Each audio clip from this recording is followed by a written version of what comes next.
আজই দৃশ্যমান হবে ৬.১৫ কিলোমিটারের পুরো পদ্মা সেতু। উঠছে সবশেষ স্প্যান, স্বপ্ন পূরণের আশায় নদীর দুই পাড়ের মানুষ। ভাষাঞ্চলের রোহিঙ্গাদের উন্নত জীবনের কথা শুনে ক্যাম্পের অনেকেই যেতে চান সেখানে। প্রস্তুত সব সেবা সংস্থা, করা হবে স্বেচ্ছায় যেতে আগ্রহীদের তালিকা। রাজধানীর গোরানে ঋণ খেলাপির অভিযোগে ভুল বাড়ির বাসিন্দাদের উচ্ছেদ মেনেনি মূল বাড়ির হদিস। আদালতের আদেশে উচ্ছেদ করলেও সঠিক ঠিকানা নিয়ে সংশয়ে পুলিশও।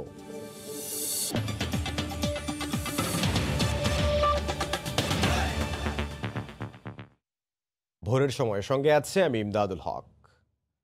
বিজয়ের বাসে আরেকটি বিজয়ের অপেক্ষায় বাংলাদেশ। কুয়াশা বাধা হয়ে না দাঁড়ালে আজ বহু আকাঙ্ক্ষিত এক যাত্রার অবসান হতে যাচ্ছে। বসছে পদ্মা সেতুর ৪১তম স্প্যান। এতে দৃশ্যমান হবে পুরো ৬.১৫ কিলোমিটার সেতু। অপেক্ষায় পদ্মার দুই পাড়ের মানুষসহ পুরো জাতি। সাইফুল ইসলামের ছবিতে বিস্তারিত জানাচ্ছেন এহসান জুয়েল। কুয়াশার ভোর কেটে সোনালি ডানার একটি সূর্যোদয়ের অপেক্ষা, যে যাত্রা শুরু হয়েছে এখন থেকে ৩ বছর আগে ২০১৭ সালের ৩০ সেপ্টেম্বর প্রথম স্প্যানটি বসানোর মাধ্যমে। সেই সেতুর মধ্যখানের এই দূরত্ব বলে দিচ্ছে আর মাত্র একটি স্প্যান। তারপর এপার ওপার দুই পারের মধ্যে ঘটবে মিলন। করোনার কারণে আনুষ্ঠানিকতা নেই, তবু এর মধ্যে মাওয়ার কুমারভোগ ইয়ার্ডে সাজিয়ে তোলা হয়েছে স্বপ্নের সেতুর সবশেষ স্প্যানটি। চায়না মেজর ব্রিজ কোম্পানি করছে সেতুর কাজ। স্পেনের দুই পাশে তাই বাংলাদেশ ও চীনের জাতীয় পতাকা সেটে দেওয়া হয়েছে। দুই দেশের সুসম্পর্কের কথা উল্লেখ করা হয়েছে বড় একটি অংশ জুড়ে। স্পেনের গায়ে লিখে রাখা হয়েছে যে শ্রমিকদের শ্রমে ঘামে কাজের এত অগ্রগতি তাদের কীর্তিগাথা। আর মাত্র একটা স্কিম আছে, এটা হয়ে গেলে সাথে কোনো সমস্যা নাই। আমাদের শেষ একটি স্পেন বাকি রয়েছে, ইনশাল্লাহ আমাদের স্পেনটা উঠে গেলে আমাকে খুশির। অপেক্ষায় আছে বাঙালির এই বড় অর্জনের সহায়ক বিশেষায়িত ভাসমান ক্রেন তিয়ান ইও। প্রায় ৩,৫০০ মেট্রিক টন ওজনের স্প্যানটি নিয়ে মাঝ নদীতে ছুটবে ক্রেন। একটা স্প্যান বসা মানে আমরা একটু খুশি হই, অবশ্যই খুশি হই। তবে আমাদের খুশি হব যেন একটা মাইলস্টোন আমরা অর্জন করব যখন ৪১টা বসে যাবে। মাওয়া প্রান্তে এখন ১১টি স্প্যান পার ছুঁয়ে দৃশ্যমান, জাজিরা প্রান্তে ২৯টি, মধ্যখানে একটি শূন্যস্থান। সেইখানে ৪১তম স্প্যান বসে যাওয়ার পর মাওয়া থেকে জাজিরা বিনিসুতোয় বেঁধে ফেলা হবে দুই পার্কে। এমন একটা সময় ছিল যখন বিস্ময় নিয়ে দেখতে হয়েছে সেতুতে প্রথম পিলার কিংবা প্রথম স্প্যান বসানোর দৃশ্য। সবগুলো পিলার নির্মাণ শেষে সেই সেতুতে এখন বসে যাচ্ছে শেষ স্প্যানটিও। দেশের সর্ববৃহৎ এই সেতু নির্মাণের মাধ্যমে শুধু কোটি মানুষের অপেক্ষার অবসান হবে না, একই সঙ্গে রাজধানীর সাথে সংযোগ গড়বে দেশের দক্ষিণ ও দক্ষিণ পশ্চিমাঞ্চলের। এহসান জুয়েল, সময় সংবাদ, মাওয়া, মুন্সিগঞ্জ। ভাষাঞ্চলে যাওয়া রোহিঙ্গাদের কাছ থেকে উন্নত বাসস্থান ও পরিবেশের কথা শুনে ক্যাম্পের অনেক রোহিঙ্গা দ্বীপটিতে যেতে আগ্রহ দেখাচ্ছেন। প্রশাসন বলছে ভাষাঞ্চলে রোহিঙ্গাদের উন্নত সেবা দিতে প্রস্তুত সব সংস্থা। আর স্বেচ্ছায় যেতে আগ্রহীদের তালিকা তৈরির মাধ্যমে পরবর্তী দল পাঠানোর কার্যক্রম হাতে নেওয়া হবে বলে জানিয়েছেন অতিরিক্ত কমিশনার শরণার্থী, ত্রাণ ও প্রত্যাবাসন। কক্সবাজার থেকে বিস্তারিত জানাচ্ছেন সহকর্মী সুজাউদ্দিন রুবেল।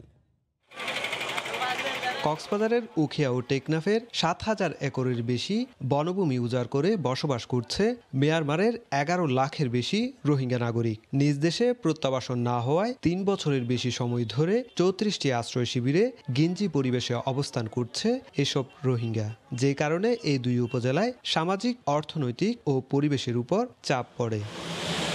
দীর্ঘ চেষ্টার পর অবশেষে ১,৬৪২ জন রোহিঙ্গাকে স্থানান্তর করা হয় ভাষাঞ্চলে। প্রথম দলটি সেখানে পৌঁছার পর পাল্টাচ্ছে পরিস্থিতি। আশ্রয় পাওয়া রোহিঙ্গারা মুঠোফোনে ক্যাম্পে থাকা আত্মীয় স্বজনদের উৎসাহ দিচ্ছেন ভাষাঞ্চলে যাওয়ার ব্যাপারে। তাদের আশ্বাসে এখন স্বেচ্ছায় ভাষাঞ্চলে যেতে অনেকেই নিচ্ছেন প্রস্তুতি।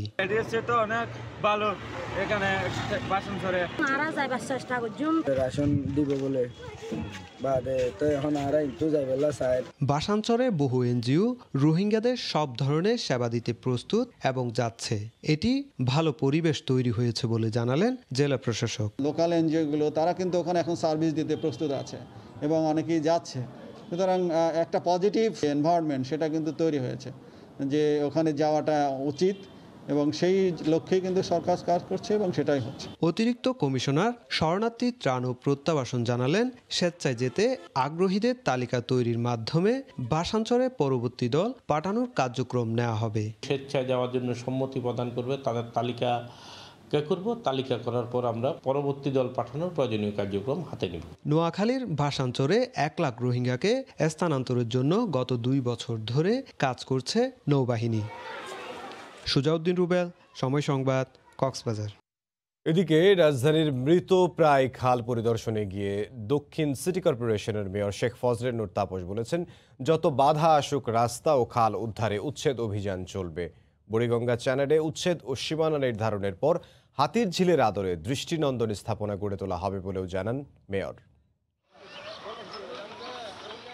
প্রথম দেখায় মনে হবে ভাগাড়, আবর্জনার স্তর এতটাই পুরু যে হেঁটেই পাড়ি দেওয়া সম্ভব।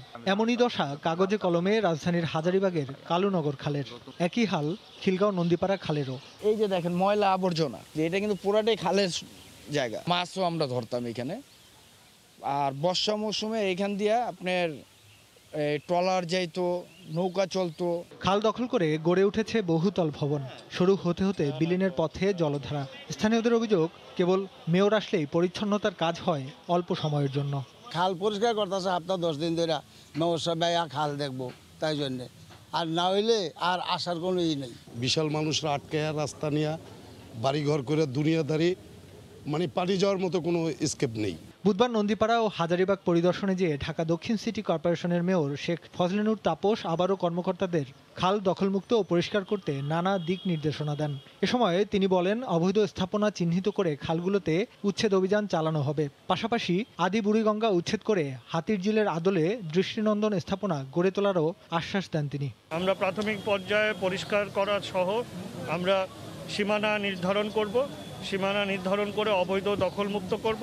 পরবর্তীতে আমরা এই জায়গাগুলোতে আমরা নান্দনিক পরিবেশ সৃষ্টি করব। বিশেষ করে আদি বুড়িগঙ্গা চ্যানেলটিকে নিয়ে আমাদের একটি বড় পরিকল্পনা রয়েছে। অবৈধ দখল আর দূষণে মৃতপ্রায় রাজধানীর অধিকাংশ খাল।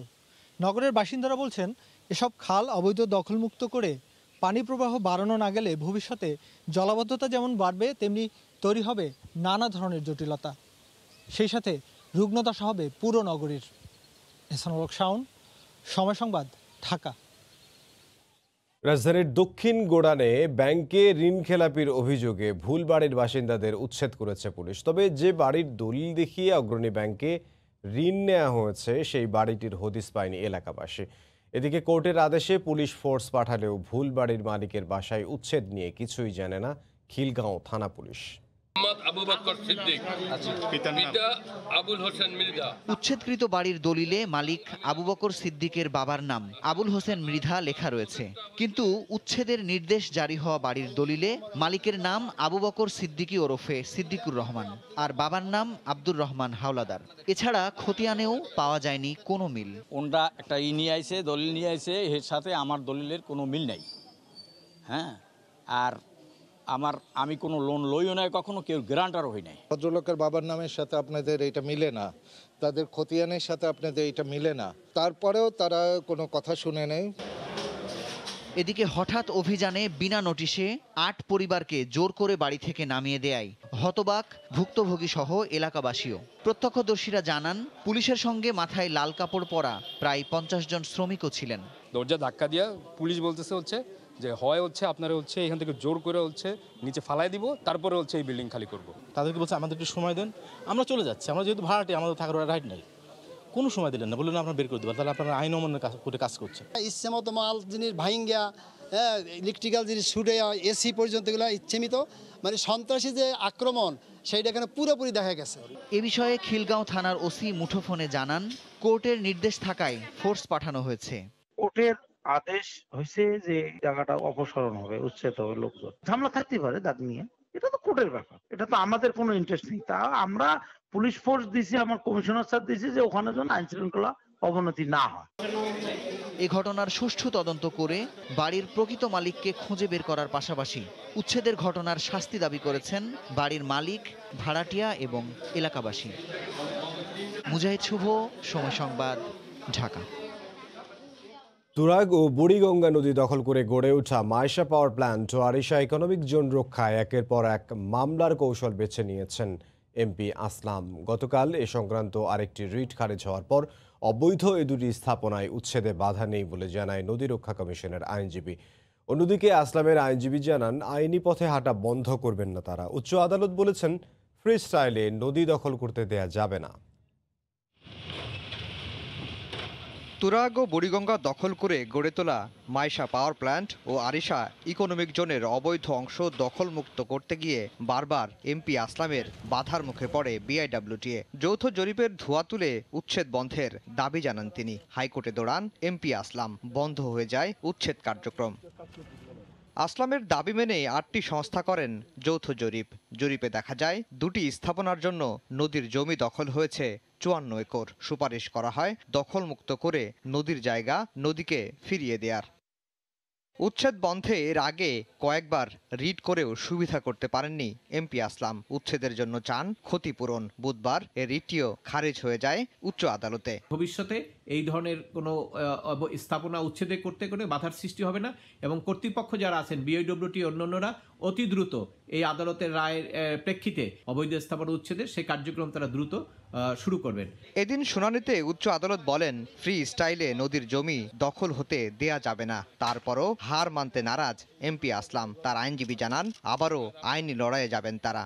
আমাদের এই প্রতিকার চাওয়ার জন্য civil court is the competent court and our remedy lies with the civil court. সেজন্য আমরা অবশ্যই সিভিল কোর্টে যাব।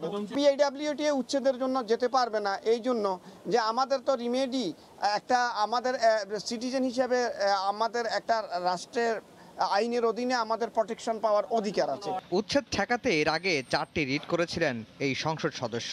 সবশেষ নদী কমিশনের রিপোর্টের বিরুদ্ধে করা আরেকটি রিট এখনো বিচারাধীন উচ্চ আদালতে। আফজাল হোসেন, সময় সংবাদ, ঢাকা। প্রধানমন্ত্রী শেখ হাসিনা বলেছেন, বাংলাদেশকে অবিচার থেকে সুবিচারের ধারায় ফেরাতে কাজ করছে সরকার। নারীদের আর্থিক সচ্ছলতা নিশ্চিতে সরকার সব ব্যবস্থা নিয়েছে বলেও জানান তিনি। গতকাল বেগম রোকেয়া দিবসের ভার্চুয়াল অনুষ্ঠানে সরকার প্রধান বলেন, সমাজকে এগিয়ে নিতে নারীদের পিছিয়ে থাকলে চলবে না। উপমহাদেশের অবহেলিত নারী সমাজকে জাগ্রত এবং তাদের ক্ষমতায়নে যিনি ১৪০ বছর আগে জন্মেছিলেন বাংলায়, তিনি বেগম রোকেয়া। বৈষম্যহীন সমাজ বিনির্মাণে তার সাহসী ভূমিকা এখনো অন্তহীন প্রেরণার উৎস। মহিয়সী এই নারীর জন্মদিবসকে বেগম রোকেয়া দিবস হিসেবে উদযাপন করে রাষ্ট্র। ১৯৯৫ সাল থেকে দেয়া হয় রোকেয়া পদক। করোনার প্রেক্ষাপটে বুধবার সকালে গণভবন থেকে শিশু একাডেমিতে ভার্চুয়ালি এই আনুষ্ঠানিকতায় যোগ দেন প্রধানমন্ত্রী। সমাজে নারীর উন্নয়নে বিশেষ অবদানের জন্য এবছর ৫ বিশিষ্ট নারীর হাতে তুলে দেয়া হয় রোকেয়া পদক ২০২০। শিক্ষায় প্রফেসর ডক্টর শিরিন আক্তার, ক্ষমতায়নে কর্নেল ডাক্তার নাজমা বেগম, আর্থসামাজিক উন্নয়নে মঞ্জুলি চাকমা, সাহিত্য সংস্কৃতিতে বেগম মুশতারি শফি ও নারী অধিকারে ফরিদা আক্তারকে দেয়া হলো এই পদক। প্রধানমন্ত্রী বলেন, নারীদের পেছনে ফেলে সমাজের অগ্রগতি অসম্ভব। যেহেতু আমরা নারী পুরুষ সকলের সমান অধিকার নিয়ে তারা তাদের কাজ করতে পারে, সেই সুযোগটা সৃষ্টি করেছি বলেই কিন্তু বাংলাদেশ এগিয়ে যাচ্ছে। নির্যাতিতাদের বিচার চাওয়ার অধিকারহীনতার ইতিহাস তুলে ধরে শেখ হাসিনা বলেন, নারী পুরুষের সমতায় মিলবে কাঙ্ক্ষিত অর্জন। মেয়েরা নিজেরা দায়ী না, কিন্তু তারা নির্যাতিত হয়েছে বলে তারা বাবা মা ভাই বোন সবাই মানুষের কাছে হেয় প্রতিপন্ন হতো। এই যে একটা অবিচারের ধারা বাংলাদেশে অব্যাহত ছিল, সেখান থেকে বাংলাদেশকে একটা সুবিচারের দিকে নিয়ে আসা এবং মানুষকে সহযোগিতা করা, এটাই আমাদের কাজ। মহান মুক্তিযুদ্ধের মতো নারী পুরুষের সমান অংশগ্রহণে প্রতিটি সূচকেই দেশের নতুন বিজয় আসবে বলেও দৃঢ় প্রত্যয় ব্যক্ত করেন সরকার প্রধান। এই বিজয়ের পতাকা সমুন্নত থাকবে। দেবাশিস রায়, সময় সংবাদ, ঢাকা। দেশে অনিশ্চিত পরিস্থিতি সৃষ্টি করে রাজনৈতিক ফায়দা লুটতেই ক্ষমতাসীন দল ভাস্কর্য নিয়ে পরিকল্পিতভাবে মামলা করছে বলে মন্তব্য করেছেন বিএনপি মহাসচিব মির্জা ফখরুল ইসলাম আলমগীর। গতকাল বিকেলে ঠাকুরগাঁওয়ের নিজ বাসভবনে সাংবাদিকদের সঙ্গে আলাপকালে তিনি এ মন্তব্য করেন। বিরোধী দলের নেতা নেত্রীদেরকে সবসময় মামলার মধ্যে রাখা, এটা গতকাল আমি বলেছি যে যখন জনগণের সম্মুখীন তারা হতে পারে না, যখন গণতন্ত্রকে তারা ভয় পায়, যখন অবাধ সুষ্ঠু নির্বাচন করতে ভয় পায়, তখন এই মামলা মোকদ্দমা দিয়ে তারা রাজনীতি করতে চায়, ক্ষমতায় টিকে থাকতে চায়। এটা অনেকটা গ্রাম্য সেই মোড়লের মতো, যার কাজই হচ্ছে সারাক্ষণ মামলা দিয়ে জনগণকে আপনার অস্থির করে রাখা এবং মামলা করে টিকে থাকার চেষ্টা করা। ভোরের সময় আরও থাকছে। হবিগঞ্জে রেলের শত শত একর জমি প্রভাবশালীদের দখলে গড়ে তুলেছে দোকানপাট, মার্কেট। চোরাকারবারীরা লুটে নিচ্ছে পরিত্যক্ত লাইনের যন্ত্রপাতি।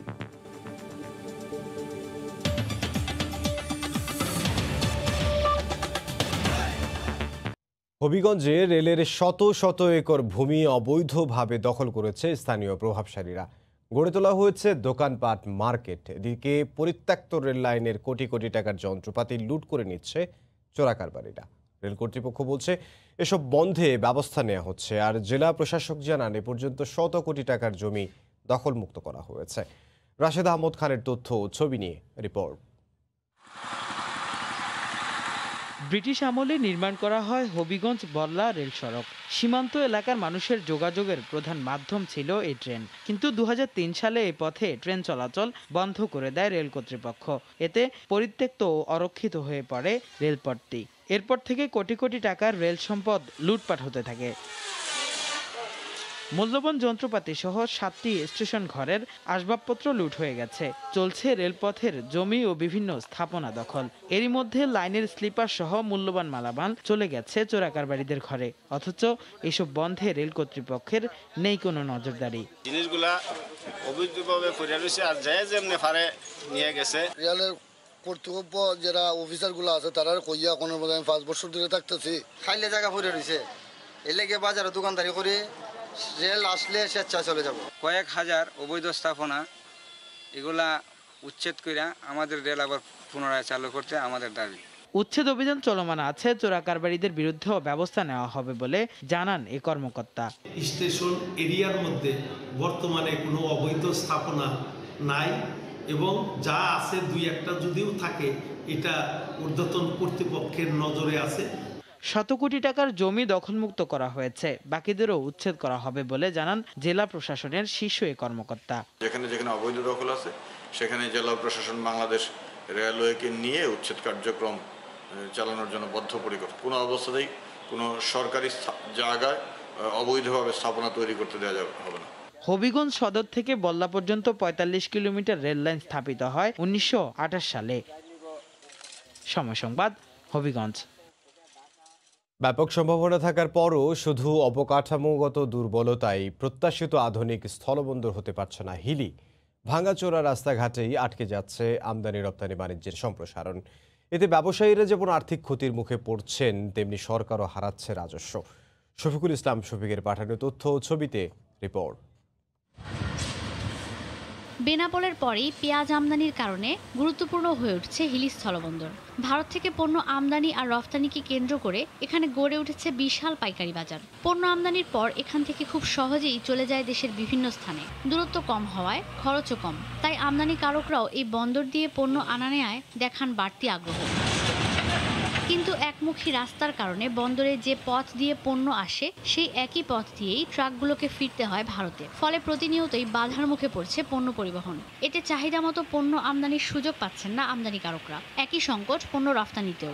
অন্য বর্ডারে ওইদিকে যাওয়ার রাস্তা আলাদা, আসার রাস্তা আলাদা, ওই জন্য ওগুলোতে সুবিধা হয়। রাস্তা নাই, সিঙ্গেল রাস্তা, ডবল গাড়ি তো পার হবে না। যদি আমরা 5টা গাড়ির টেন্ডার পাই, দেখা গেছে যে আমাদের হেলিপোর্টে 4টা গাড়ি ঢুকতেছে, আর একটা গাড়ি হচ্ছে কনসাইনমেন্ট বাকি থাকে। এই কারণে আমরা কাস্টমে বিল সাবমিট করতে পারি না এবং পানামার হচ্ছে খরচটা আমাদের বেড়ে যায়। এছাড়া বন্দরের সড়ক ও রেল লাইন সংযুক্ত হওয়ায় ট্রেন চলাচলে দীর্ঘ সময় ধরে বন্ধ থাকে পণ্য পরিবহন। এটাকে যদি সম্প্রসারণ করা হয়, এই বিষয়গুলো যদি দৃষ্টি দেওয়া হয়, তাহলে আমদানি রপ্তানি বাড়বে। ভারতীয় গাড়ি যখনকার তখনই তারা পাঠিয়ে দিতে পারে, আমরা হিলি স্থলবন্দরে সেটা পারি না। আমদানি রপ্তানি বৃদ্ধি করার জন্য হিলি রাস্তাঘাটকে উন্নত করার দরকার এবং বাংলা ইন্ডিয়ান খালি গাড়িগুলো যাওয়ার জন্য আলাদা একটি রাস্তার প্রয়োজন। ব্যবসায়ীদের মতে খালি ট্রাকগুলো ভারতে ফেরত পাঠাতে বিকল্প সড়ক চালু করা গেলে কেটে যাবে সংকট, বাড়বে পণ্য আমদানি রফতানি ও রাজস্ব। সময় সংবাদ, হিলি। শীতের সবজি ওঠায় বগুড়ার পাইকারি বাজারে আসছে বিপুল পরিমাণ শাকসবজি। এতে কমতে শুরু করেছে সবজির দামও। পাইকারি সবজির বাজারের খবর জানাতে এই মুহূর্তে জেলার মহাস্থান সবজি হাটে আছেন সহকর্মী মাজিদুর রহমান। সরাসরি যাব তার কাছে।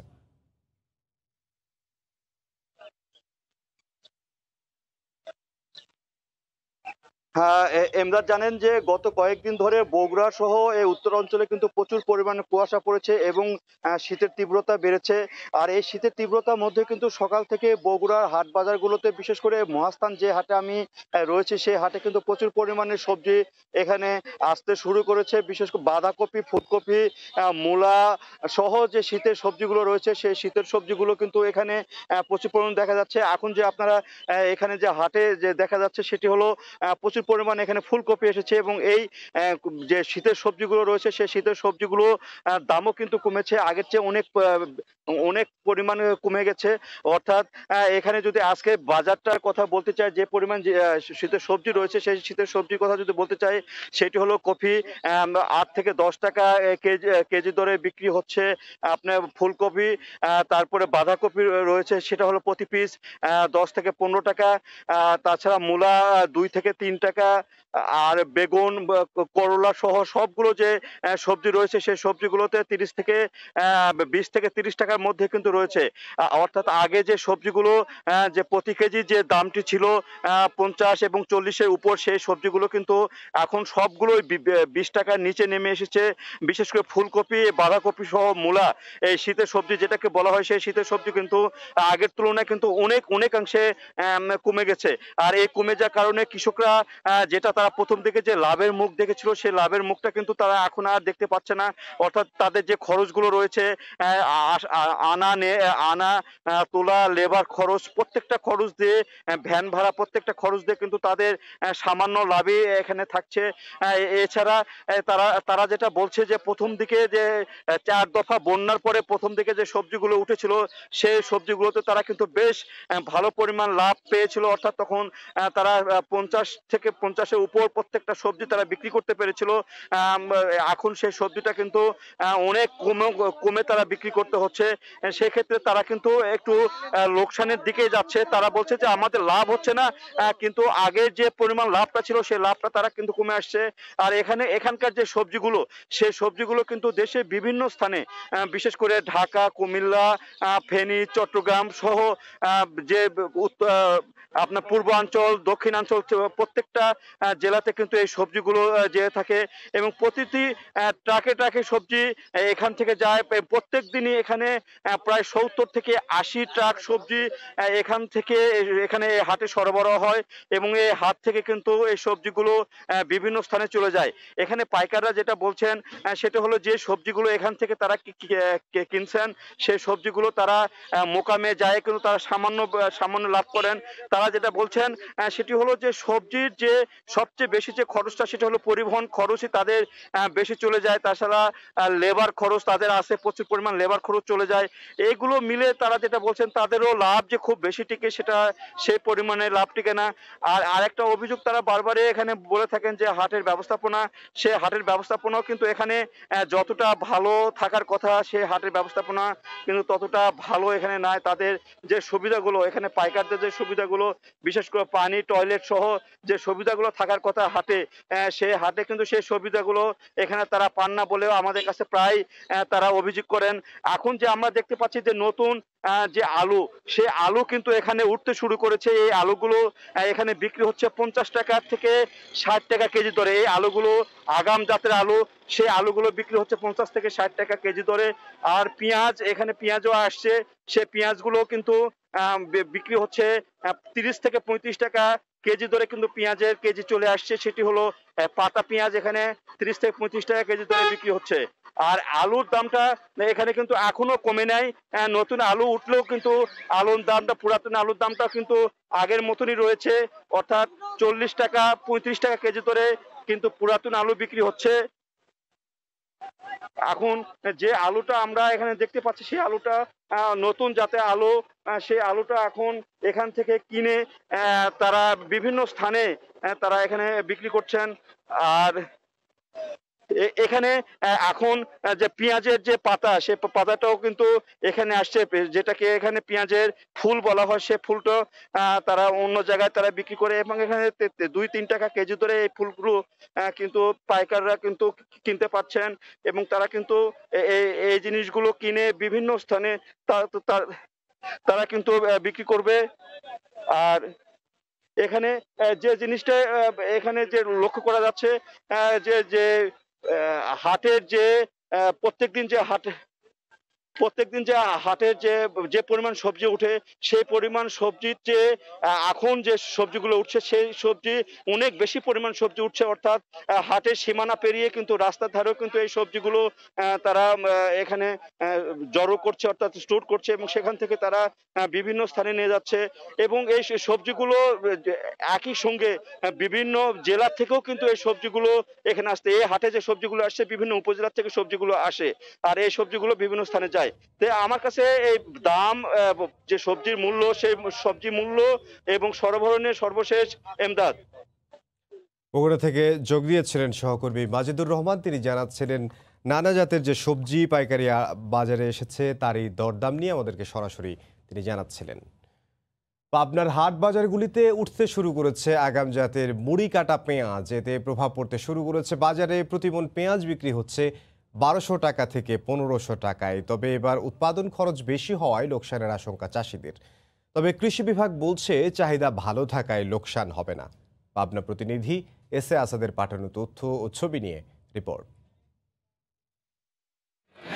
পাবনার সুজানগর পেঁয়াজের হাট। ভোরে ক্ষেত থেকে মুড়ি কাটা পেঁয়াজ তুলে বিক্রির জন্য হাজির হন চাষিরা। সরবরাহ ভালো থাকায় বাজারে পেঁয়াজের সংকট নেই, দামও ক্রেতাদের নাগালের মধ্যে রয়েছে বলে জানান পাইকাররা। আজ কিনতেছে আপনি 2000 হাটে, কিন্তু মুকামে বাজার শোনাচ্ছে, তারপরের দিন আমার বেচা লাগতেছে আপনি 40-42 টাকা কেজি, কেজিতে 8-10 টাকা লস।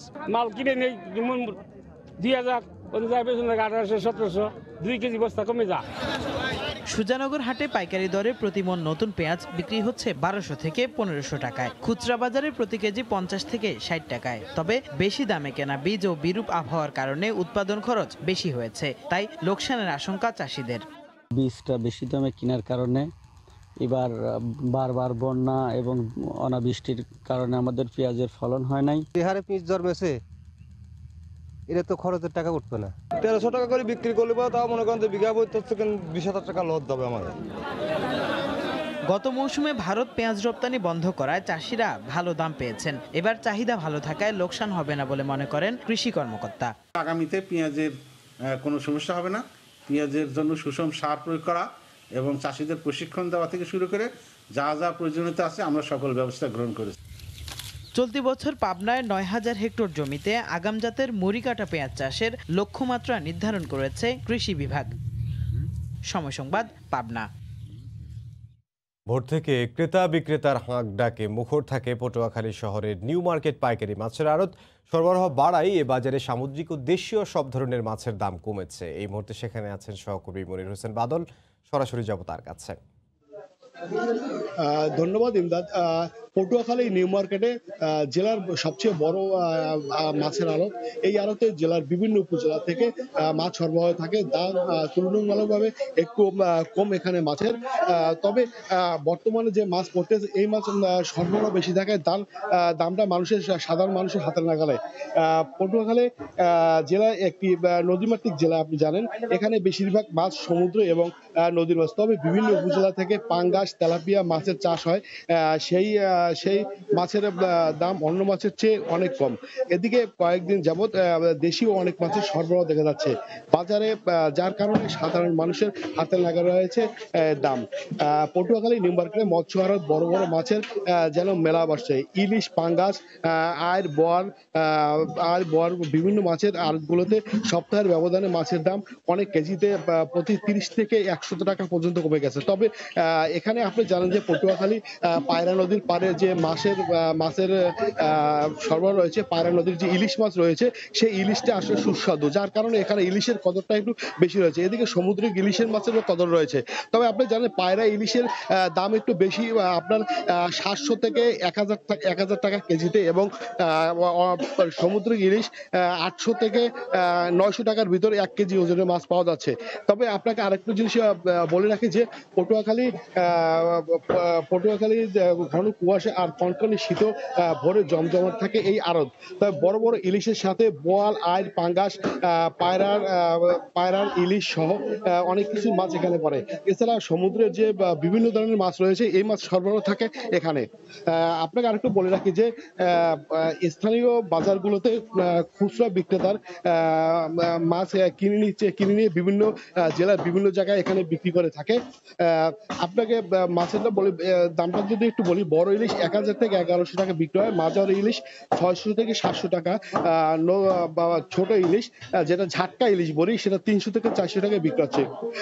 দেশে যে চাষের যে কইটা সেটা 100 থেকে 140, 130 থেকে 140 টাকা, এবং শিং 250 থেকে 350 টাকা, চিতল 300 থেকে 650 টাকা, আর রুই মাছ যেটা আছে স্থানীয় যে রুইটা সেটা 250 থেকে 300 টাকা, এবং যে চাষের যে রুইটা আছে সেটা 200 থেকে 300 টাকা কেজিতে বিক্রি হচ্ছে। এখন পর্যন্ত পটুয়াখালী নিউ মার্কেটের যে মাছের আড়তগুলো বসছে বেশিরভাগই দেখা যাচ্ছে সমুদ্রের মাছের আড়তগুলো বসছে, যেমন পোমা, ঢেলা, মলা বিভিন্ন। তারপর আমি একটু আপনাকে দেখি যে সমুদ্রের যে বড় যে বড় যে শাপলা পাতা যে মাছটা, যেটা আসলে মানুষ অনেক সময় রোগের জন্য যে মাছটা খেয়ে থাকে, সেই শাপলা মাছটা দেখতে পাচ্ছেন আপনি। এই শাপলা মাছটা কিন্তু দাম অনেক তুলনামূলক অনেক দামটা কম, এবং হলো মানুষ এই মাছটার প্রতি চাহিদা বেশি। আমি এই সম্পর্কে পটুয়াখালী নিউ মার্কেটের সভাপতি সাথে একটু কথা বলবো। তিনি আজকে মাছের যে দামটা সেটা আমাকে একটু বলবেন। আজকে মাছের বাজারের আমদানি বেশি হয়, বাজারের দাম একটু কম। ইলিশ, রুই, কাতল, শাপলা পাতা বিভিন্ন ধরনের মাছ এখানে আমদানি হচ্ছে। আরো সামনে আমদানি হইলে আরো বাজারের মাছের দাম কমবে বলে আমি আশা করি। আপনি শুনতে পাচ্ছিলেন যে মাছের সরবরাহ কথা পটুয়াখালী নিউ মার্কেটের সভাপতির সাথে। আসলে মাছের বাজারটা এখন পর্যন্ত এখানে আর 10 থেকে 15 মিনিটের পর জমজমাট হয়ে উঠবে। এখনো পাইকারিরা বিভিন্ন জায়গা থেকে আসছে তারা মাছ কিনতে, আর যারা আড়তদার আছে তারা আড়তদারের মাছগুলো এখন তারা পসরা সাজিয়ে বিভিন্ন জায়গায় বসে মাছের দাগ করবে। তবে এখানে পটুয়াখালী যে আপনি জানেন যে কয়েকদিন আগে যে পটুয়াখালী যে 22 দিন ইলিশের প্রজনন মৌসুম চলছে। 14 অক্টোবর থেকে 4 নভেম্বর শেষ হয়েছে। এই 22 দিন নদীতে এবং সমুদ্রে বিভিন্ন ধরনের মাছ ধরা বন্ধ ছিল, যার কারণে মাছের দামটা তখন একটু বেশি ছিল, কিন্তু এখন বর্তমানে মাছ ধরায় মাছের দামটা অনেকটা মানুষের হাতারে নাগালে রয়েছে। এদিকে আজকে আমরা যে দেখতে পাচ্ছি যে পটুয়াখালী নিউ মার্কেটের সমুদ্রের যে মাছগুলো রয়েছে এর ভিতরে সবচেয়ে বেশি সরবরাহ রয়েছে পোমা মাছ, যার কারণে পোমা মাছটা বেশি থাকে এখানে মানুষের হাতে নাগাল আছে। পটুয়াখালী যে 22 নভেম্বর থেকে 22 দিন যে প্রজনন মৌসুম থাকায় যে মাছ ধরা বন্ধ ছিল 22 দিনে, এই 22 দিনে সমুদ্রে এবং সাগরে মাছ ধরা বন্ধ থাকার কারণে তখন মাছটার দামটা বেশি ছিল, কিন্তু বর্তমানে এখন মাছটা মানুষের হাতের নাগালে রয়েছে। আর আপনি জানেন যে 1 নভেম্বর থেকে 30 জুন এই 7 মাস কিন্তু ঝাটকা ইলিশ ধরা বন্ধ, যার কারণে বিভিন্ন নদী নালা বিভিন্ন পুকুর থেকে মাছ বর্তমানে সরবরাহ হচ্ছে। আর এবং এর জন্য পটুয়াখালী নিউ মার্কেটে মাছের সরবরাহ বেশি থাকে, এখানে দাম তুলনামূলকভাবে অনেক কম। এই ছিল পটুয়াখালী নিউ মার্কেট থেকে আমার কাছে সর্বশেষ সংবাদ মাছের। এমদাদ। মনির হোসেন বাদল, আপনাকে ধন্যবাদ। পটুয়াখালীর নিউ মার্কেটের মাছের আড়ত থেকে আমাদের সঙ্গে যোগ দিয়েছিলেন মনির হোসেন বাদল। তিনি জানাচ্ছিলেন বিভিন্ন ধরনের মাছের দাম এবং সরবরাহ সম্পর্কে। ভোরের সময় আরও থাকছে। লেবাননে প্রায় 1 লাখ বাংলাদেশির মানবেতর জীবনযাপন, অর্থ সংকটে ফিরতে পারছে না দেশে। দূতাবাসের দৃষ্টি আকর্ষণে নামতে চান রাস্তায়।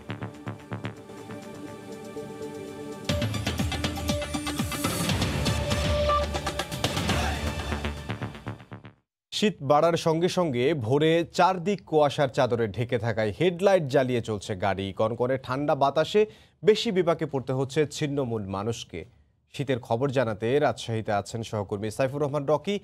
সরাসরি যোগ দেব তার সঙ্গে। রকি, গত 2 সপ্তাহেরও বেশি সময় ধরে রাজশাহী অঞ্চলের উপর দিয়ে শীত বয়ে যাচ্ছে, এবং মূলত এই দিন যত যাচ্ছে শীতের যে তীব্রতা সেটি কিন্তু ততটাই বাড়ছে। আপনাদের সেই চিত্রটি আমরা দেখানোর চেষ্টা করব। রাজশাহীর কামারুজ্জামান চত্বরে আমরা জড়ো হয়েছি। সকাল থেকেই কিন্তু এখানে ভোরের আলো ফোটার পর থেকেই কিন্তু যে কুয়াশা, ঘন কুয়াশায় ঢেকেছিল পুরো নগরী। এর পরপরই কিন্তু আমরা শহরে দেখেছি বিভিন্ন যানবাহনগুলো তারা যখন চলাচল করছে তারা হেডলাইট জ্বালিয়ে কিন্তু চলাচল করতে হচ্ছে। কুয়াশার তীব্রতা বাড়ার কারণে দৃষ্টিসীমা কিন্তু কমে এসেছে চালকদের, এমনটাই আসলে তারা বলছেন।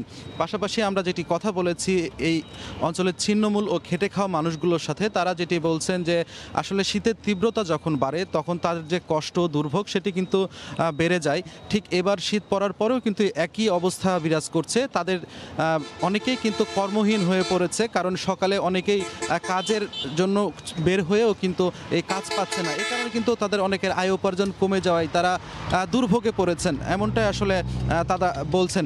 আমরা অনেকের সাথে কথা বলেছি যারা নিম্ন আয়ের মানুষ, তারা যেটি বলছেন যে আসলে এই সময় আসলে শীতের তীব্রতা যতটুকু বেড়ে গেছে সেই অনুযায়ী গরম পোশাক তাদের নাই।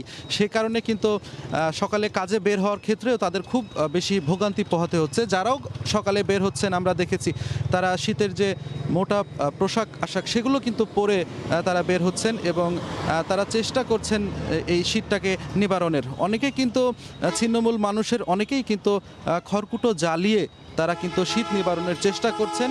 আমরা কথা বলেছিলাম আবহাওয়া অফিসের রাজশাহী অঞ্চলের কর্মকর্তাদের সাথে, তারা যেটি বলছেন যে আসলে শীতের তীব্রতা এখন কমার কোনো সম্ভাবনা নেই, কারণ যত দিন যাবে এখন শীতের তীব্রতা ততটাই আসলে বাড়তে থাকবে। আপনাদেরকে জানিয়ে রাখি যে এই মৌসুমে সবচেয়ে যে শীতের তীব্রতা নেমে এসেছিল সেটি গত 23শে নভেম্বর গত মাসের, এবং গত 23শে নভেম্বর সেই তাপমাত্রা নেমে এসে দাঁড়িয়েছিল 11.2 ডিগ্রি সেলসিয়াসে। আমরা কথা বলেছিলাম আজকেও আবহাওয়া অফিসের কর্মকর্তাদের সাথে, তারা যেটি বলছেন 10 ডিসেম্বর এখন পর্যন্ত সর্বনিম্ন যে তাপমাত্রা রাজশাহী অঞ্চলে সেটি 16 ডিগ্রি সেলসিয়াস, যেটি গতকালকে ছিল 16.1 ডিগ্রি সেলসিয়াসে নেমে এসেছিল। তো এইভাবে আসলে এখন যত দিন যাবে তাপমাত্রা ততই কমতে থাকবে এবং শীতের তীব্রতাও কিন্তু ঠিক ততটাই বাড়তে থাকবে, এবং সাথে কিন্তু আমরা কনকনে ঠান্ডা বাতাস লক্ষ্য করছি। এই কনকনে ঠান্ডা বাতাসে কিন্তু বিপর্যস্ত হয়ে পড়েছে নগরীর মানুষের জীবনযাপন।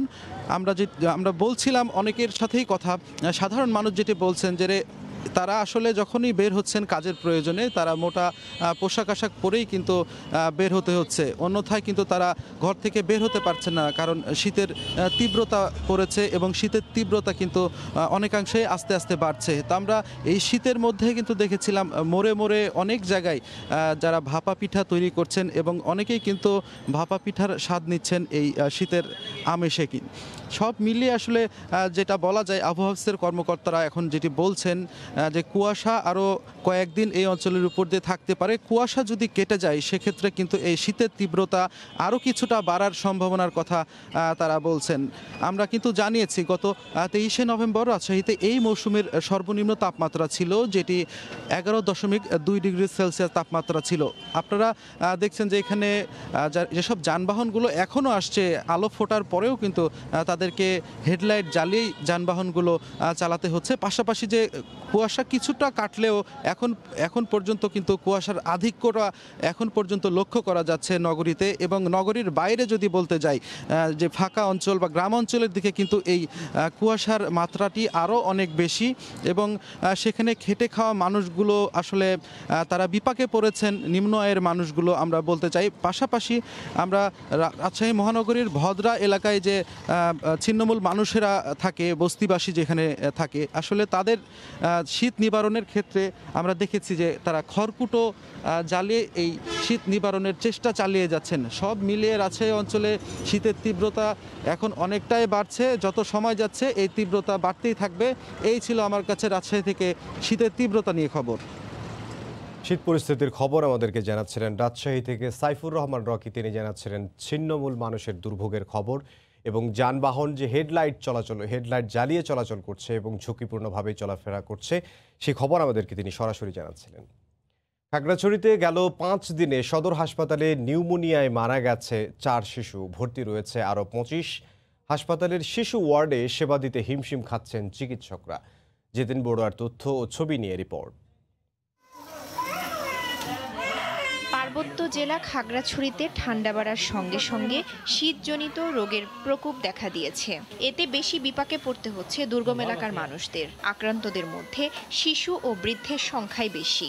শ্বাসকষ্ট, জ্বর, ঠান্ডা ছাড়াও শিশুরা বেশি আক্রান্ত হচ্ছে নিউমোনিয়া ও ডায়রিয়ায়। গত কয়েকদিনে সদর হাসপাতালে নিউমোনিয়ায় আক্রান্ত হয়ে মারা গেছে 4 শিশু, যাদের বয়স 1 থেকে 1.5 মাস। প্রতিদিন হাসপাতালের শিশু ওয়ার্ডে ভিড় বাড়ছে। ডাক্তার বললো যে ওনার নিউমোনিয়া, আপনি একটু ভর্তি করান। আজকে প্রথম দিন ভালো ছিল, এরপর থেকেই অসুবিধার মধ্যেই দেখা যাচ্ছে। ঠান্ডা লাগছিল, মানে গলার মধ্যে কফ জমে গেছে, তো তাই এখানে নিয়ে আসছিলাম। বাড়তি রোগীর সেবা দিতে হিমশিম খাচ্ছে চিকিৎসক ও নার্সরা। সিভিয়ার একটা নিউমোনিয়া নিয়ে ওরা ভর্তি হয়, আর এখানে প্রত্যন্ত অঞ্চল থেকে আসে। বৈদ্য চিকিৎসা করার পরে শেষ ধাপ যখন ওরা পারতেছে না, সেই ক্ষেত্রে তোরা নিয়ে আসে, তখন আসলে আমাদের কিছু করার থাকে না। এই অবস্থায় শিশুদের প্রতি বাড়তি যত্ন নেয়ার পরামর্শ চিকিৎসকদের। বাচ্চাদের গরম কাপড় যেগুলো আছে সেটা যাতে তারা সব সময় ব্যবহার করে। যে বেশি ঠান্ডা থাকে সেক্ষেত্রে আমরা বাচ্চাদেরকে শুধু গাটা মুছে দেবো, গোসল না করে এটা করতে হবে। আর দ্বিতীয়ত বাচ্চাদের যে সুষম খাবার সেটা আমাকে করতে হবে। আক্রান্ত শিশুদের বেশিরভাগই 4 থেকে 5 দিন পর্যন্ত জ্বরে আক্রান্ত হয়ে হাসপাতালে চিকিৎসা নিতে আসছে। সময় সংবাদ, খাগড়াছড়ি।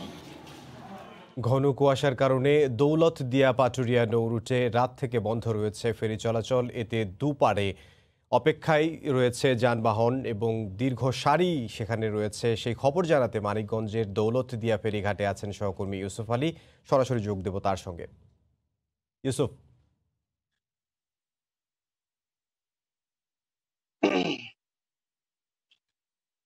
আটকা পড়েছে 39টি যানবাহন নিয়ে।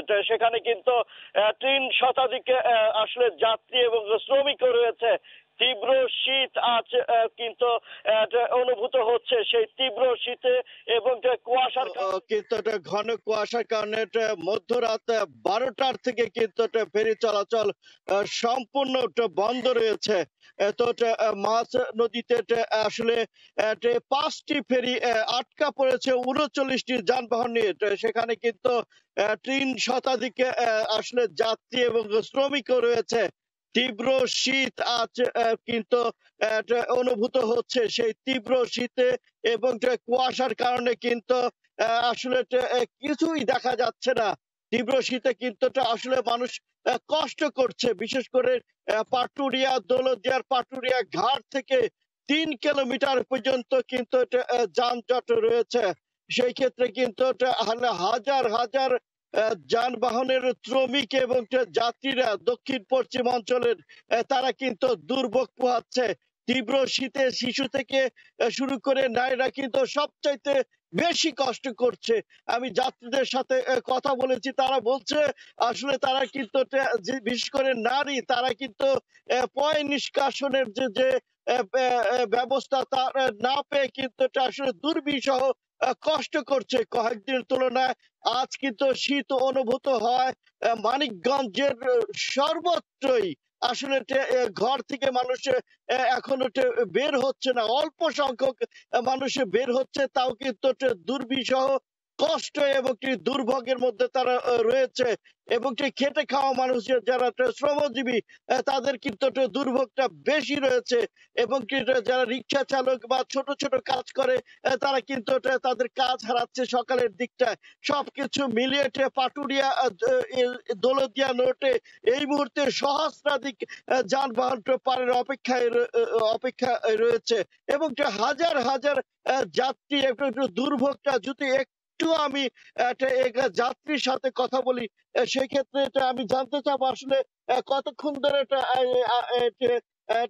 আপনি আসলে কর্তৃপক্ষ বলছে যে আসলে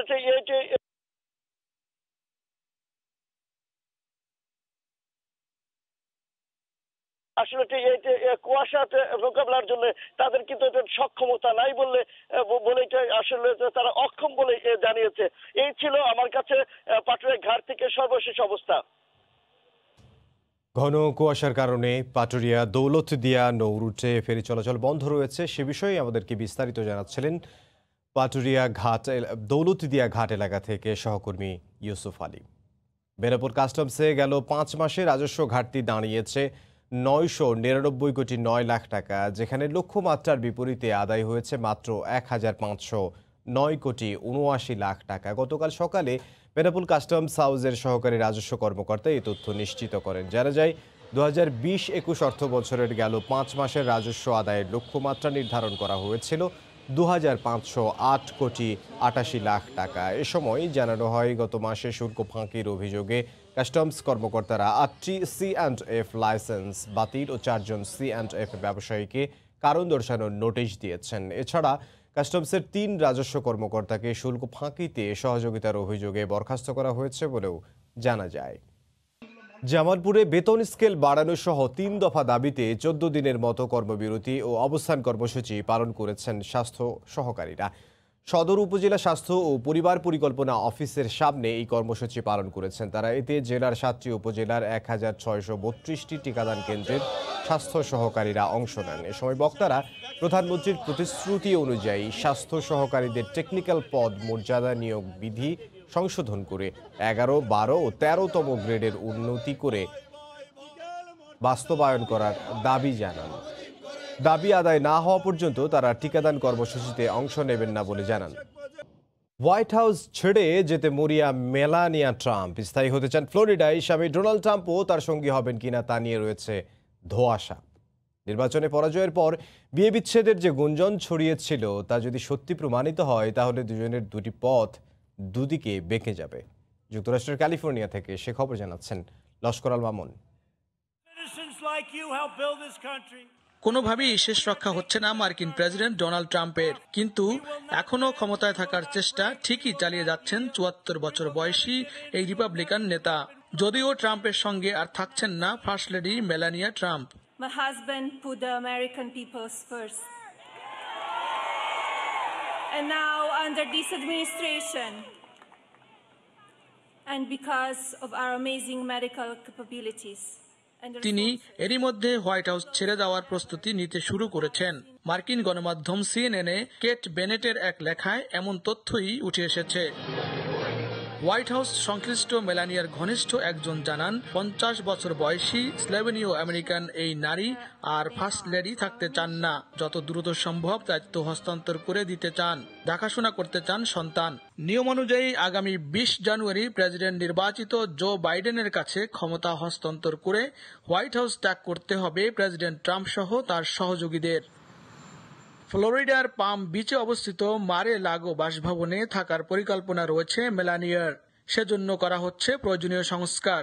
সেখানে ছেলে ব্যারনকে কোথায় পড়াশোনা করাবেন সে বিষয়ে খোঁজ খবর নিতে শুরু করেছেন তিনি। এর আগে ট্রাম্পের সঙ্গে বিচ্ছেদের খবর শোনা যায় মেলানিয়ার। তবে বিচ্ছেদ নাকি স্ত্রী হিসাবে ট্রাম্পের সঙ্গেই পরবর্তী সময় কাটাবেন সাবেক এই মডেল তা সময়ই বলে দিবে। লস্কর আল মামুন, সময় সংবাদ, ক্যালিফোর্নিয়া, যুক্তরাষ্ট্র। যুক্তরাষ্ট্রের মধ্যস্থতায় উঠতে যাচ্ছে কাতারের উপর সৌদি জোটের আরোপিত 3.5 বছরের অবরোধ। এতে স্বস্তি প্রকাশ করেছেন স্থানীয় সহপ্রবাসী বাংলাদেশিরাও। কাতার প্রতিনিধি আনোয়ার হোসেন মামুনের তথ্য ছবি নিয়ে রিপোর্ট। সন্ত্রাসবাদে সমর্থন ও অর্থায়নের অভিযোগ এনে 2017 সালের 5 জুন কাতারের সঙ্গে জল, স্থল, আকাশপথে যোগাযোগ বিচ্ছিন্ন করে সৌদি জোট। এ অভিযোগ বরাবরই অস্বীকার করে আসছে কাতার। সম্প্রতি যুক্তরাষ্ট্রের মধ্যস্থতায় অবরোধ প্রত্যাহারের জোর চেষ্টা চলছে। দেশ দুটির সম্পর্ক স্বাভাবিক হওয়ার খবরে স্বস্তি জানিয়েছেন প্রবাসী বাংলাদেশিরা। সৌদি জোটের যে অবরোধ ছিল কাতারের বিরুদ্ধে আমেরিকার সহযোগিতায় তার অবসান ঘটতে যাচ্ছে। অবরোধ মীমাংসা হয়ে গেলে আমাদের কাতার প্রবাসীদের জন্য অনেক ভালো হবে। মুসলিম দেশ দুটির মধ্যে ভ্রাতৃত্বের বন্ধন ফিরে আসবে বলে আশা করছেন কমিউনিটির নেতারা। আমরা চাই অচিরেই মধ্যপ্রাচ্যের এই সংকট কাটিয়ে মধ্যপ্রাচ্যের প্রত্যেকটা দেশ একতাবদ্ধ হবে, তাদের কর্মপরিকল্পনা নিয়ে তারা এগিয়ে যাবেন। সন্ত্রাসবাদে সমর্থনের অভিযোগ এনে কাতারের সঙ্গে সৌদি আরব, সংযুক্ত আরব আমিরাত, বাহরাইন, মিশর তাদের কূটনৈতিক সম্পর্ক ছিন্ন করলেও এটিকে অন্যায় অবরোধ আখ্যা দিয়ে নিজেদের আকাশসীমা খুলে দেয় ইরান। সময় সংবাদ, কাতার। লেবাননে চরম মানবেতর জীবনযাপন করছেন প্রায় 1 লাখ প্রবাসী বাংলাদেশি। অর্থ সংকটে ফিরতে পারছেন না দেশে, এজন্য আবারও দূতাবাসের সহযোগিতা চেয়েছেন তারা। পাশাপাশি সরকারের দৃষ্টি আকর্ষণে বৈরুতে সোমবার বিক্ষোভের ডাক দিয়েছেন প্রবাসী শ্রমিকরা। দীর্ঘদিনের রাজনৈতিক আর অর্থনৈতিক সংকটে বেসামাল লেবাননের শ্রমবাজার। দেশটিতে তাই কাজ করে পর্যাপ্ত আয় করতে পারছেন না প্রবাসী বাংলাদেশিরা। খেয়ে পরে থাকাই যেখানে দুরূহ, সেখানে দেশে টাকা পাঠানোর কোনো সুযোগই নেই লাখখানেক প্রবাসীর। উচ্চ মূল্যে টিকিট কেটে দেশেও আসতে পারছেন না। তাই প্রবাসী বাংলাদেশিরা আবারও বাংলাদেশ দূতাবাসের মাধ্যমে দেশে ফেরার আবেদন জানিয়েছেন। প্রায় 7-8 মাস ধরে আমার কাজ নাই, আর কাজ করলেও কাজের টাকার কোনো ডিমান্ড নাই। তো বিশেষভাবে সরকার যে একটা জিনিস আবেদন জানাচ্ছে, বাংলাদেশে যাওয়ার একটা সুযোগ সুবিধা যেন দিতে পারে। আমরা আগে $400 বেতন পেতাম, $400 32 লাখ হইতো, 32,000 বাংলাদেশের টাকা। আর এখন এই $400 লিরা হয় যে $400 মান হিসাবে যে লেবাননের পাউন্ড দেওয়া হয়, পাউন্ডে এখন হয় $50। $50 মানে 4,000 টাকা। 4,000 টাকা কি আমরা দেশে দেবো না এই দেশে খামো? দাবি পূরণ না হলে বাংলাদেশ সরকারের দৃষ্টি আকর্ষণে বিক্ষোভ কর্মসূচি পালন করবেন বলে জানান হতভাগ্য প্রবাসীরা। আমাদেরকে কোনো মূল্য দেওয়া হয় না। আমাদেরকে গেলে আমি নিজে অনেকবার গেছি বাংলাদেশ যাওয়ার জন্য, কোনো নাম নিবন্ধন কোনো কিছু একটা করার জন্য।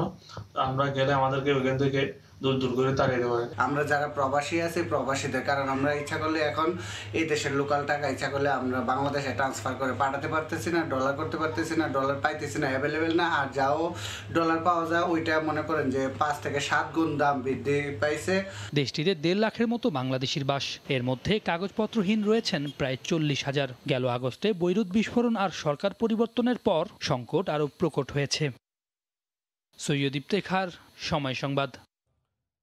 এবার কানাডাতেও অনুমোদন পেল ফাইজারের করোনার ভ্যাকসিন। যুক্তরাজ্য ও বাহরাইনের পর তৃতীয় দেশ হিসেবে মার্কিন জার্মান উদ্যোগে তৈরি এই টিকার অনুমোদন দিল জাস্টিন ট্রুডো প্রশাসন। এছাড়াও যুক্তরাষ্ট্রেও এই ভ্যাকসিন অনুমোদন পেতে আর দেরি নেই বলে জানিয়েছেন মার্কিন খাদ্য ও ওষুধ প্রশাসনের কর্মকর্তারা। বিশ্বের প্রথম দেশ হিসেবে গেল সপ্তাহে ফাইজার বায়োনটেকের তৈরি করোনার ভ্যাকসিন অনুমোদন দেয় যুক্তরাজ্য। এরপর বাহরাইনও একই পথে হাঁটে। এবার তৃতীয় দেশ হিসেবে কানাডাতেও অনুমোদন পেল ফাইজারের ভ্যাকসিন। বুধবার দেশটির স্বাস্থ্য বিভাগ এই কথা জানায়। ফাইজারের ভ্যাকসিন আমরা নিরাপদ মনে করছি বলেই অনুমোদন দিয়েছি। করোনা মোকাবিলায় যা আমাদের জন্য গুরুত্বপূর্ণ সিদ্ধান্ত। তবুও আমাদের পর্যবেক্ষণ চলবে। আমরা ব্রিটেনের টিকা কর্মসূচির দিকেও নজর রাখছি, তথ্যও নিচ্ছি। আগামী সপ্তাহে উত্তর আমেরিকার দেশটিতে ফাইজারের ভ্যাকসিনের প্রথম চালান পৌঁছাবে। জাস্টিন ট্রুডো প্রশাসন গুরুত্বপূর্ণ শহরগুলোতে 14টি কেন্দ্র প্রস্তুত করেছে টিকা দেওয়ার জন্য। ভ্যাকসিন পৌঁছানোর 2 দিনের মাথায় তা প্রয়োগ শুরু হবে। যুক্তরাষ্ট্রের খাদ্য ও ওষুধ প্রশাসনও অনুমোদন দিতে যাচ্ছে ফাইজারের ভ্যাকসিন। তাদেরও নজর ব্রিটেনের টিকা কর্মসূচির উপর। এদিকে মার্কিন শীর্ষ সংক্রমণ রোগ বিশেষজ্ঞ ডক্টর অ্যান্থনি ফাউসির আশাবাদ, ভ্যাকসিন প্রয়োগ শুরু হওয়ায় 2021 সালের শেষ নাগাদ স্বাভাবিক হয়ে আসবে বিশ্ব পরিস্থিতি। এদিকে ইসরায়েলও ডিসেম্বরের শেষে টিকা কার্যক্রম শুরু করার ঘোষণা দিয়েছে। আর সংযুক্ত আরব আমিরাত জানিয়েছে চীনের সিনোফার্মের তৈরি করোনা ভ্যাকসিন 86% পর্যন্ত সুরক্ষা দিতে সক্ষম। চূড়ান্ত ট্রায়াল শেষে একথা জানায় আমিরাতের স্বাস্থ্য বিভাগ। সৈয়দ ইফতেখার, সময় সংবাদ। পুরো ডিসেম্বর জানুয়ারিতে করোনায় আরও 20,000 মানুষের মৃত্যুর আশঙ্কা করছে ইতালি কর্তৃপক্ষ। এই অবস্থায় আগামী মার্চ পর্যন্ত সন্ধ্যা 6টার মধ্যে বার রেস্টুরেন্ট বন্ধ রাখার ব্যাপারে লাৎসিও বিভাগের গভর্নর প্রস্তাব দিয়েছেন। সেই সঙ্গে 21শে ডিসেম্বর থেকে 7 জানুয়ারি পর্যন্ত সব ধরনের ভ্রমণের উপরও রয়েছে নিষেধাজ্ঞা। রোম থেকে জুমানা মাহমুদের রিপোর্ট। করোনায় আক্রান্ত হয়ে ইতালিতে এ পর্যন্ত মৃত্যুবরণ করেছেন প্রায় 62,000 মানুষ। ডিসেম্বর জানুয়ারিতে আরও 20,000 মানুষের মৃত্যুর আশঙ্কা করছে কর্তৃপক্ষ। ইতালিতে আক্রান্তের সংখ্যা কিছুটা কমলেও মৃত্যুর সংখ্যা বাড়ছে হু হু করে।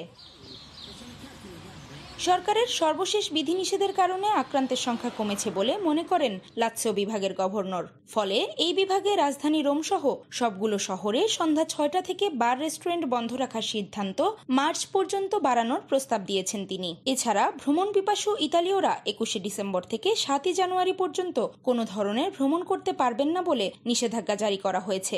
এতে প্রবাসী বাংলাদেশি ব্যবসায়ীরাও নতুন করে শঙ্কায় পড়েছেন। আবারও ক্ষতির মুখোমুখি হবেন তারা। আমাদের ব্যবসা বাণিজ্য আমাদের ধস নেমে যাবে। এমনি আমরা খারাপ অবস্থার ভিতরে আছি রেস্টুরেন্টের ব্যবসায়ীরা। রোমের বিভিন্ন বিশ্ববিদ্যালয়ে পড়াশোনা করতে আসা বাংলাদেশি শিক্ষার্থীরাও করোনায় ক্ষতিগ্রস্ত। রেস্টুরেন্ট দোকানপাট বন্ধ রাখতে হবে। আসলে যদি এমনভাবেই এটাই যদি হয় তাহলে আমরা আরও ক্ষতিগ্রস্তের মধ্যে পড়ব।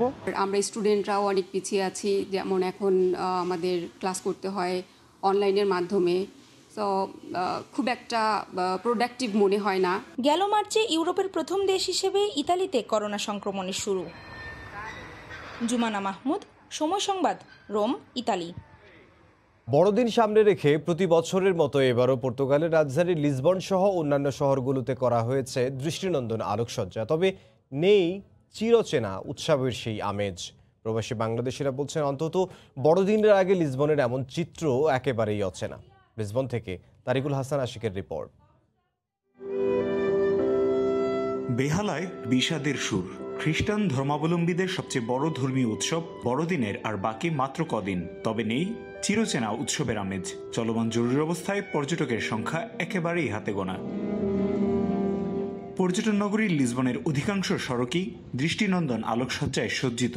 একই সাজে পর্তুগালের অন্যান্য বড় শহরগুলো অপেক্ষাকৃত অনুকূল আবহাওয়া থাকায় প্রতিবছর বড়দিনের আলোকসজ্জা উপভোগ করতে প্রচুর সংখ্যক পর্যটক ভিড় জমান পর্তুগালে। কিন্তু এবছর কোভিড পরিস্থিতিতে সরকারি বিধিনিষেধ চলমান থাকায় নেই পর্যটকদের আনাগোনা। এই বছর গোটা পর্তুগাল সহ সারা ইউরোপের মানুষ বড়দিন পালন করতে যাচ্ছে একটা ভয় নিয়ে।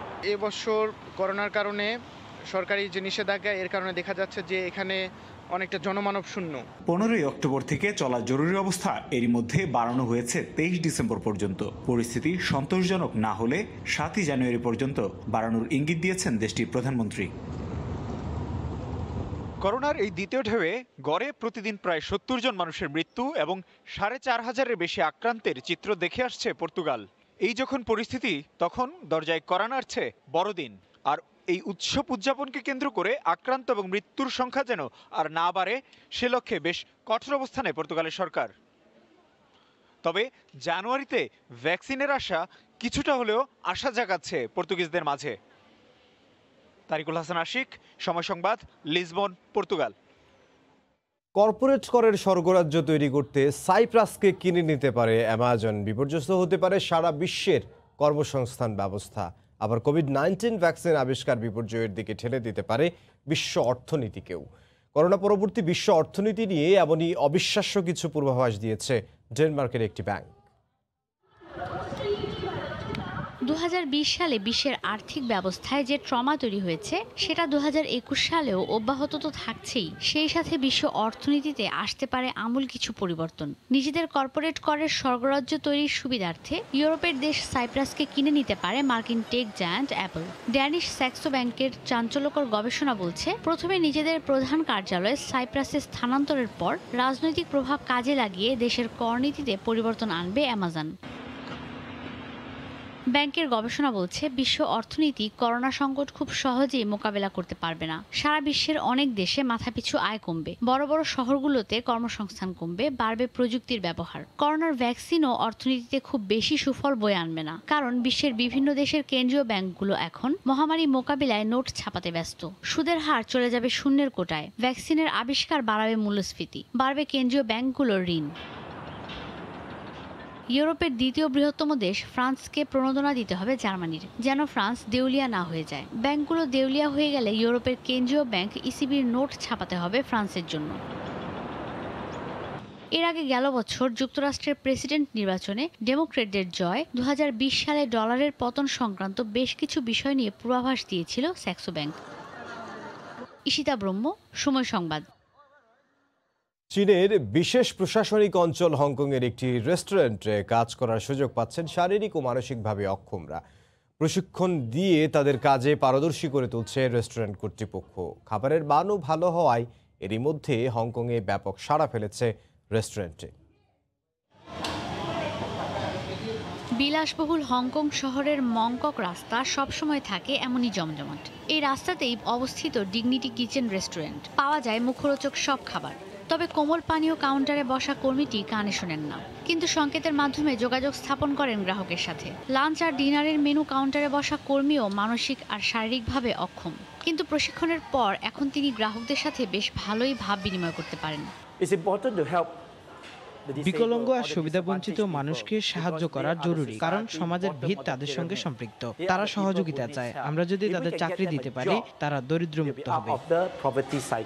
এই রেস্টুরেন্টের বিশেষত্ব, এখানে কর্মরত প্রায় সবাই শারীরিক বা মানসিকভাবে অক্ষম। তাদের প্রশিক্ষণ দিয়ে এমনভাবেই তৈরি করা হয়েছে যে তারা রেস্টুরেন্টের যাবতীয় সব কাজেই পারদর্শী। আমি এখানে সবজি মাংস কাটা শিখেছি। প্রথমে তো কাটাকুটির বিষয়টা খুবই ভয় পেতাম। এই রেস্টুরেন্টে কাজ করার পর থেকে মাছ সবজি খুব দ্রুতই কাটতে পারি। ভালো লাগে উনি আমাদের মন থেকে সমর্থন করে। আমাদের সীমাবদ্ধতা নিয়ে তার কোনো মাথা ব্যথা নেই।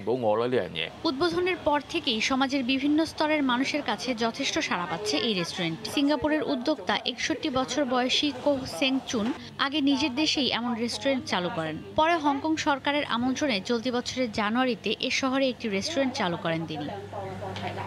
ঈশিতা ব্রহ্ম, সময় সংবাদ। গাইবান্ধায় বাড়তে শুরু করেছে শীতের তীব্রতা। কুয়াশায় ঢাকা পড়েছে জেলার বেশিরভাগ এলাকায়। বিষয় বিস্তারিত জানাতে শহরের রেল গেইট এলাকায় আছেন সহকর্মী হেদায়েতুল ইসলাম বাবু। সরাসরি যোগ দেব তার সঙ্গে। বাবু। ইমদাদ, আপনাকে ধন্যবাদ। আমরা এই মুহূর্তে অবস্থান করছি গাইবান্ধা শহরের 1 নং রেলগেট এলাকায়। আপনি জানেন যে এই সময়টায় প্রতি বছরই এই অঞ্চলে শীতের তীব্রতা ক্রমেই বাড়তে থাকে। এবারও কিন্তু তার ব্যতিক্রম হয়নি। আমরা যেটি দেখছি যে গতকালও তাপমাত্রা বেশ কম ছিল। আজও আমরা দেখছি যে একেবারে রাস্তাঘাট, গ্রামগঞ্জ, হাট বাজার, গোটা জনপদ কিন্তু তীব্র কুয়াশায় ঢাকা। আপনি দেখতে পাচ্ছেন যে হেডলাইট জ্বলিয়ে এখনও এই বিভিন্ন যানবাহন কিন্তু রাস্তায় চলাফেরা করছে। আমরা যেটি দেখছি যে গাইবান্ধা শহরের বিশেষ করে এই পরিস্থিতির কারণে একদিকে তীব্র কুয়াশা, ঘন কুয়াশা, তার সাথে যে মানে শীতের তীব্রতা বাড়ছে, আপনার হিমেল বাতাসের আঘাত অনেকটাই কিন্তু এই অঞ্চলের যে ছিন্নমূল মানুষ যারা আছে তাদেরকে খানিকটা বিপর্যস্ত করেছে। আপনাকে যদি বলি যে এই গাইবান্ধা শহরের আশপাশে বেশ কিছু নদ নদী আছে। সেই নদ নদীর উপকূলে যে চরাঞ্চলগুলো আছে, 165টি চর, দ্বীপচর আছে। এসব চরে কিন্তু কয়েক লাখ মানুষ বসবাস করে। আপনাকে যদি বলি ঠিক সেই মানুষগুলোর যে কষ্ট, দুর্ভোগ, যন্ত্রণা সেটি কিন্তু ক্রমেই বাড়ছে। একইভাবে যদি আমি আপনাকে বলি, অন্যদিকে এই যে মানুষের এই শীতের মতো দুর্যোগে যে দুর্ভোগ, যে দুর্দশা, যে কষ্ট, তার বিপরীতে কিন্তু আরও কিছু চিত্র আছে। আমি যদি আপনাকে বলি যে এই শীতের সময়টা আমরা যেটি দেখছি যে এবার অনেক শীতকালীন শাকসবজি নামতে শুরু করেছে। হাটে বাজারে নতুন নতুন শাকসবজি নামছে, বিশেষ করে আপনার লাউ, সিম, বাঁধাকপি সহ নানা জাতের যে বাহারি শাকসবজি আছে, সেই শাকসবজির স্বাদ কিন্তু শীতকালেই মানুষ পেয়ে থাকে। এছাড়া যদি আমি আপনাকে বলি যে এই শীতে আপনার আরও কিছু মজার খাবার আসে, বিশেষ করে পিঠা পুলি হাটে বাজারে, মাঠে ঘাটে, বিশেষ করে রাস্তার মোড়ে মোড়ে ভাপা পিঠার দোকান বসে। ঠিক এই ভাপা পিঠার সহ নানা রকমের পিঠাপুলিও কিন্তু এই শীতের সময়টাই চলে আসে। তো মূলত এই শীতের যেমন দুর্ভোগের দিক আছে, খারাপ দিক আছে, তেমনি কিন্তু এই শীতকালে বেশ কিছু ভালো চিত্রও এই সময়টা চোখে পড়ে। তবে আপনাকে বলি যে এই শীতকালে নানা সংগঠনের পক্ষ থেকে সরকারি বেসরকারিভাবে অনেকেই এই মানুষকে যাতে, এই অঞ্চলের মানুষকে যাতে দুর্ভোগে পড়তে না হয় সেই জন্য বিভিন্ন সংগঠনের পক্ষ থেকে সরকারি বেসরকারিভাবে অনেকেই সহায়তার হাত নিয়ে এগিয়ে আসেন। তারা ছিন্নমূল মানুষের পাশে দাঁড়ান। তারা এই অভাবগ্রস্ত, দরিদ্র, খেটে খাওয়া মানুষের পাশে তারা দাঁড়িয়ে তাদেরকে সহমর্মিতা জানান। তাদের গায়ে এক টুকরো গরম কাপড় জড়িয়ে দেন, এক টুকরো কম্বল জড়িয়ে দেন। দেওয়ার মধ্য দিয়ে তাদের একটু শীত নিবারণ এবং তাদের উষ্ণতার জন্য কিন্তু অনেকেই চেষ্টা করেন, সহযোগিতা করে থাকেন। তবে আমরা এখন পর্যন্ত এবার গাইবান্ধায় সেই চিত্রটা দেখিনি। তবে সরকারিভাবে যে জেলা প্রশাসক এবং উপজেলা নির্বাহী কর্মকর্তার সাথে কথা হয়েছে, তারা যেটি বলেছেন যে তাদের এই শীতে মানুষের যাতে কোনো ধরনের কষ্ট না হয়, দুর্ভোগ যন্ত্রণায় পড়তে না হয়, সেই জন্য তাদের নানা রকমের যে উদ্যোগ এবং প্রস্তুতি সেটি তাদের আছে। তো এই ছিল এখন পর্যন্ত আমার কাছে গাইবান্ধা থেকে শীতের দুর্ভোগ দুর্দশার সব শেষ খবর। ইমদাদ। আরও এক হাই ভোল্টেজ ম্যাচের অপেক্ষা। রিয়াদ মাশরাফি সাকিবের মুখোমুখি হবে মুশফিকুর রহিম। আগেই এলিমিনেটর রাউন্ড নিশ্চিত করা জেমকন খুলনার প্রতিপক্ষ বেক্সিমকো ঢাকা। এই ম্যাচ জিতলেই সুপার 4 নিশ্চিত হবে ঢাকার। তাই তো আগ্রাসী ক্রিকেট খেলার লক্ষ্য দলটির। অন্যদিকে আগের ম্যাচ হারের হতাশা ভুলে জয়রথে ফেরার স্বপ্ন খুলনার। বীরপুরে ম্যাচটি শুরু হবে বেলা 12:30টায়। জেকে বসা কুয়াশা ভেদ করে অনুশীলনে রূপসাপাড়ের খুলনা। আসেননি মাশরাফি, স্পটলাইটের সব আলো তাই একজন সাকিব আল হাসানকে ঘিরে। এবারের আসরে খুলনা যেন এই রোদ এই বৃষ্টি, হতাশায় আসর শুরু করা দলটা পথ খুঁজে পেয়েছে মধ্যখানেই। তবে সবশেষ ম্যাচে চট্টগ্রামের বিপক্ষে পড়তে হয়েছে আক্ষেপের অনলে। ঢাকাকে তাই ট্র্যাকে ফেরার উপলক্ষ হিসেবে নিতে চায় জেমকন খুলনা। তারুণ্য আর অভিজ্ঞতাকে ভর করেই তাই তুলে নিতে চায় জয়। বোলিংটা নিয়ে চিন্তিত না, আমি ব্যাটিং নিয়ে চিন্তিত। খুব ভালো উইকেটের মধ্যে আমরা যে 150-র মধ্যে আমরা যে ওই পর্যন্ত শেষ বল পর্যন্ত যে আমরা ছিলাম এবং গেমে ছিলাম, এটা বোলারদেরই ক্রেডিট। তারকাদের মতো হয়তো তাদের খেলাটা হচ্ছে না। অন্যদিকে ফর্মে ফেরা ঢাকা আর করতে চায় না কোনো ভুল। এ ম্যাচ জিতেই নিশ্চিত করতে চায় প্লে অফ রাউন্ড। প্রথমে আমরা 3টা ম্যাচ হেরে গেছিলাম, তারপর পরপর 3টা ম্যাচ জিতছি, তো এখন আমাদের কনফিডেন্স লেভেলটা খুব ভালো আছে। ম্যাচটা জিততে পারলে আমরা আল্লাহর রহমতে আপনার অনেকটা এগিয়ে যাব আপনার সেমিফাইনালের দিকে। তারপর আমাদের টার্গেট হচ্ছে লাস্ট ম্যাচ। তো আমাদের এখন মোটামুটি টিম ওয়াইজ আমাদের সবাই এখন ভালো একটা অবস্থানে আসছে। ঢাকা খুলনার প্রথম সাক্ষাতে মুশফিকের দলকে 37 রানে হারিয়েছিল জেমকন খুলনা।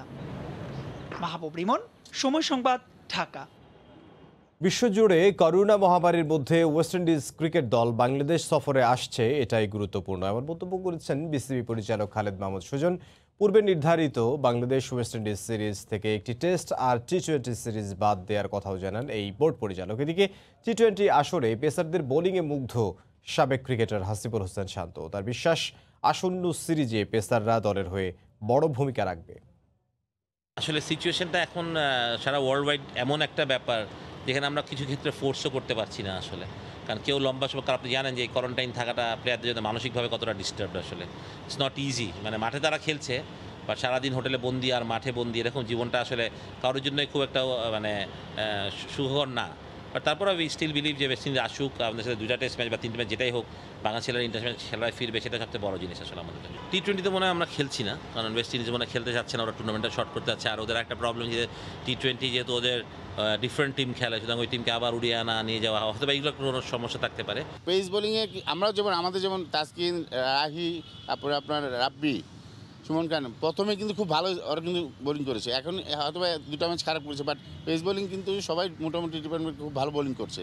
সো আমার মনে হয় যে সামনের যে টুর্নামেন্টগুলো আসবে বাংলাদেশের জন্য, তারা কিন্তু ভালো একটা টিমের জন্য কিছু নিয়ে করতে পারবে, আমার মনে হয় সেটা। ভোরের সময়ের শীর্ষ সংবাদ জানিয়ে দিচ্ছে আরও একবার।